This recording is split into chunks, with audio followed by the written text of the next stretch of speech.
Pakistan cricket board અને વિવાદોનો જૂનો નાતો છે, પણ હવે પૂર્વ મુખ્ય કોચ જેસન ગિલેસ્પીએ જે ખુલાસા કર્યા છે તેણે ક્રિકેટ જગતમાં ખળભળાટ મચાવી દીધો છે. માત્ર 9 મહિનામાં જ રાજીનામું આપનાર ગિલેસ્પીએ આરોપ લગાવ્યો છે કે પીસીબીએ ડગલેને પગલે તેમનું અપમાન કર્યું હતું.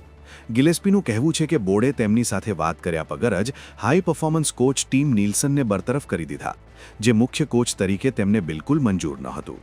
ગિલેસ્પીએ સોશિયલ મીડિયા પર ફેન્સના સવાલોના જવાબ આપતા સ્પષ્ટ કહ્યું કે પાકિસ્તાન ક્રિકેટમાં તેમને સંપૂર્ણપણે નજરઅંદાજ કરવામાં આવ્યા અને ઘણી વખત અપમાનિત થવું પડ્યું. એટલું જ નહીં, હવે ગિલેસ્પી અને પીસીબી વચ્ચે પૈસાની લેવડદેવડને લઈને પણ વિવાદ વકર્યો છે. ગિલેસ્પીનો દાવો છે કે તેમનો પગાર બાકી છે, જ્યારે બોર્ડ નોટિસ પીરિયડનું બહાનું ધરી રહ્યું છે.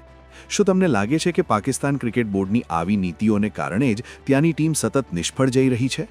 આ મામલે તમારો મત કોમેન્ટમાં જણાવો અને સ્પોર્ટ્સની આવી જ ઇનસાઇડ સ્ટોરીઝ માટે અમને ફોલો કરો.